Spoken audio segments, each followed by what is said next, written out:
بسم اللہ الرحمن الرحیم۔ خواتین و حضرات السلام علیکم۔ کل میں نے ایک نوجوان لڑکے کو دیکھا جس کی عمر تقریباً 25 برس تھی۔ دھڑکن بہت زیادہ تیز تھی۔ جب میں نے اس کی ہسٹری لی تو معلوم ہوا کہ یہ بچہ مجھے کہتا ہے کہ میں MDM استعمال کرتا ہوں۔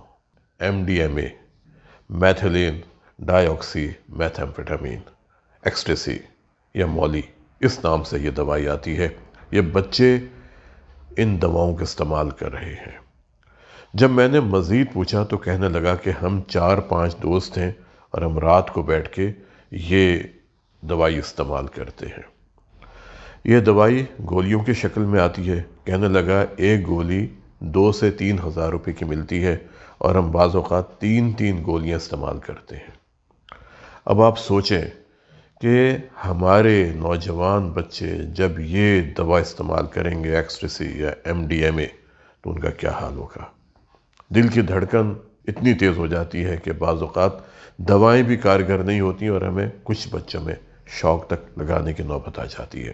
آج میں نے ایک مریض کو دیکھا جن کی عمر تقریباً 36 برس ہے۔ 1 سال پہلے ان کو چھاتی میں درد ہوتا ہے، ان کو نزدیکی ہسپتال میں لے کے جاتے ہیں۔ وہاں پر جو ڈاکٹر صاحب ہوتے ہیں وہ انہیں ایک ایسپرین کی گولی کھلا دیتے ہیں اور کہتے ہیں کہ آپ کسی اور ہسپتال میں چلے جائیں تاکہ آپ کا ورک اپ ہو۔ یہ کسی اور ہسپتال میں چلے جاتے ہیں، وہاں جا کے ان کی ECG ہوتی ہے۔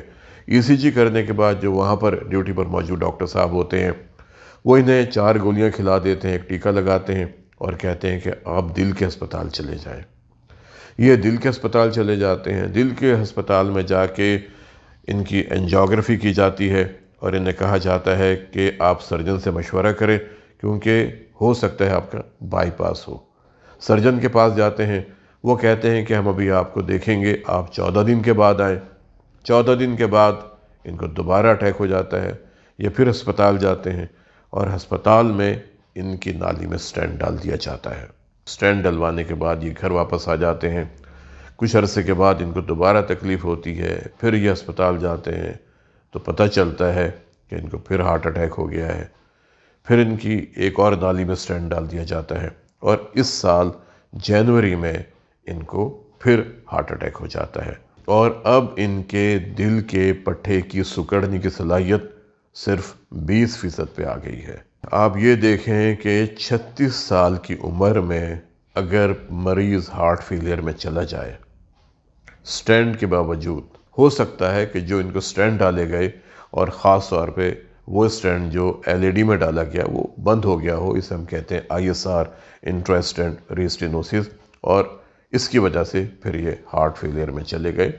لیکن بہرحال اب تو ان کی جب انجیوگرافی کی جائے گی پھر پتہ چلے گا کہ کیا معاملات ہیں۔ یہ جب میرے پاس آئے تو انہوں نے کہا کہ مجھ سے رات کو سیدھا لیٹا نہیں جاتا، میرا سانس خراب ہوتا ہے، مجھے چھاتی پر بوجھ محسوس ہوتا ہے، مجھے کمزوری شدید ہو گئی ہے۔ جب ہم نے ان کا ورک اپ کیا تو ان کا بلڈ پریشر 90/60، 80/50 اس رینج میں تھا۔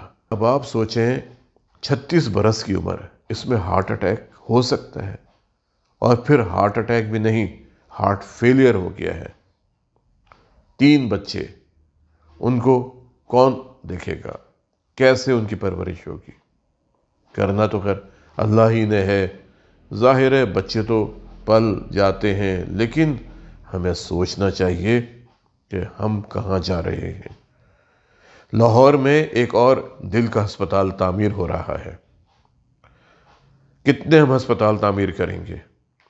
ہم کیوں نہیں ان وجوہات پر کنٹرول کرنے کی کوشش کرتے جو ہمارے نوجوانوں میں دل کی بیماری پیدا کر رہی ہے؟ چاہے وہ دل کی نالیوں کی تنگی کی بیماری ہو یا ویلز کی بیماری ہو، دل کے باہر جھلی کی بیماری ہو، بجلی کا نظام ہو، دل کے پٹھوں کی بیماری ہو، ہم کیوں نہیں ان وجوہات کو کنٹرول کر رہے؟ دیکھیں، ہم جھاگ والے مشروبات پر پابندی نہیں لگا سکتے، ہم فاسٹ فوڈ پر پابندی نہیں لگا سکتے، ہم سگریٹ بنانے والی کمپنیوں پر پابندی نہیں لگا سکتے، ہم الکحل تیار کرنے والی کمپنیوں پر پابندی نہیں لگا سکتے، لیکن ہم آپ میں شعور پیدا کر سکتے ہیں۔ اگر آپ میں شعور پیدا ہو جائے کہ 25 سال کی عمر میں، 30 سال کی عمر میں، 35 سال کی عمر میں اگر ہارٹ اٹیک ہو جاتا ہے تو ہماری زندگی کیسے گزرے گی؟ اس ملک میں اگر ہمارے نوجوانوں میں خدا نہ خواستہ یہ بیماری بڑھتی چلی گئی تو پھر ہمارے ملک کی باغ ڈور کون سنبھالے گا؟ نوجوان ہمارے ملک کا ثاثہ ہیں۔ 5.5 کروڑ 6 کروڑ کی آبادی ہے ہمارے نوجوانوں کی۔ اگر ہمارے نوجوانوں میں ڈرگز کا استعمال کم نہ ہوا، اگر ہمارے نوجوانوں میں فاسٹ فوڈ کا استعمال کم نہ ہوا، اگر ہمارے نوجوانوں میں تمباکو نوشی کا رجحان ختم نہیں ہوا، الکوہل کا استعمال ختم نہیں ہوا، اور اس عمر میں اگر ہارٹ اٹیک ہو جاتا ہے تو پروڈکٹیو لائف کتنی رہ جاتی ہے؟ اور اگر خدا نخواستہ ہارٹ اٹیک کے بعد ہارٹ فیلئر ہو جاتا ہے تو کیا ہم دل تبدیل کریں گے؟ کہاں سے دل آئے گا؟ کیا آپ سمجھتے ہیں کہ اینجیوپلاسٹی کروانے کے بعد، سٹینٹ ڈلوانے کے بعد، بائی پاس آپریشن کروانے کے بعد آپ کا دل نیا ہو جائے گا؟ آپ کو دوبارہ تکلیف نہیں ہوگی؟ ایک دفعہ اگر دل کی تکلیف ہو گئی ہے اور آپ نے احتیاط نہیں کی تو یہ بار بار ہوتی رہے گی۔ یہ مریض جو 36 برس کے ہیں، ان کو 3 بار ہارٹ اٹیک ہو چکا ہے۔ آپ یہ دیکھیں شوگر کی بیماری کتنی بڑھتی جا رہی ہے، ہائی بلڈ پریشر کتنا بڑھتا جا رہا ہے۔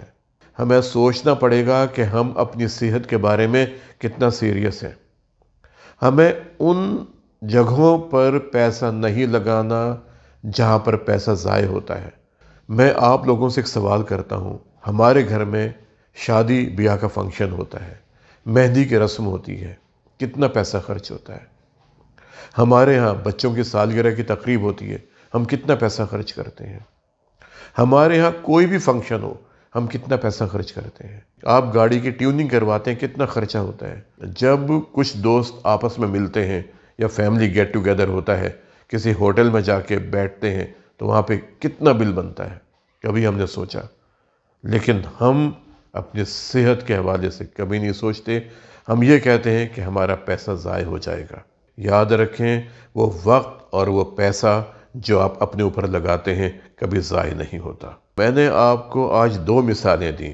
ایک 25 سال کا لڑکا جو MDMA ایکسٹیسی استعمال کرتا ہے، اور اکیلا نہیں، دوستوں کے ساتھ مل کے۔ جب وہ آیا مجھ سے کہتا ہے، ڈاکٹر صاحب آپ پلیز کچھ کریں، آپ ہی لوگوں میں شعور پیدا کر دیں کہ یہ کتنی خطرناک چیز ہے۔ اور اس لڑکے نے مجھے کہا کہ میں نے 4 مہینے سے اس دوائی کا استعمال ختم کر دیا ہے، کیونکہ جب میرے دل کی دھڑکن تیز ہونے لگی تو مجھے خوف آنے لگا کہ کہیں مجھے خدا نخواستہ ہارٹ اٹیک نہ ہو جائے۔ اور دوسری مثال میں نے آپ کو ان صاحب کی دی جن کی عمر 36 برس ہے، جو نسوار کا استعمال کرتے تھے، جن کو پہلا ہارٹ اٹیک ہوا، اس کے بعد پھر ان کو سٹینٹ ڈالا گیا، پھر ان کو اٹیک ہوا، پھر ان کو سٹینٹ ڈالا گیا، پھر تیسری بار ان کو اس سال جنوری میں اٹیک ہوا، اور اب وہ ہارٹ فیلئر میں چلے گئے ہیں۔ ان کی ایجیکشن فریکشن 20% پہ ہے۔ ان کے گردے بھی فیلئر میں جا رہے ہیں، کیونکہ جب میں نے دیکھا تو ان کے گردوں میں تھیلیاں موجود ہیں۔ اسے ہم کہتے ہیں پالیسسٹک کڈنی ڈیزیز، یعنی گردوں میں اگر تھیلیاں بن جائیں تو گردے پھر فیلئر کی طرف جاتے ہیں۔ اور ہمیں یہ لازمی سوچنا چاہیے کہ بار بار کی انجیوگرافی کرنے سے، بار بار کی انجیوپلاسٹی کرنے سے وہ گردے جب پہلے ہی تھیلیوں کی وجہ سے کم کام کرتے ہیں، اگر ہم ان میں بار بار انجیوگرافی کریں گے، کنٹراسٹ استعمال کریں گے، چاہے وہ آئونک ہو نان آئونک ہو، ان کے گردوں پر کتنے برے اثرات مرتب ہوں گے۔ اس لیے میں آپ سب لوگوں سے کہتا ہوں کہ اپنے آپ کو تبدیل کریں۔ اگر آپ تمباکو کا استعمال کرتے ہیں، چھوڑ دیں تمباکو، الکوہل چھوڑ دیں، کوئی بھی ڈرگ استعمال کر رہے ہیں، MDMA ایکسٹیسی یا مولی، یہ چھوڑ دیں۔ آئس کا استعمال ختم کر دیں، شیشے کا استعمال بند کر دیں، الیکٹرانک سگریٹ، سگار، پائپ، تمباکو والا پان، یہ سب انسان کی صحت کے لیے نقصان دہ ہیں۔ چھالیا، گٹکا، یہ سب آپ کی صحت کو نقصان پہنچا سکتے ہیں۔ یاد رکھیے، اگر آپ اپنے آپ کو دل کی بیماریوں سے بچانا چاہتے ہیں، سادگی اختیار کر لیں۔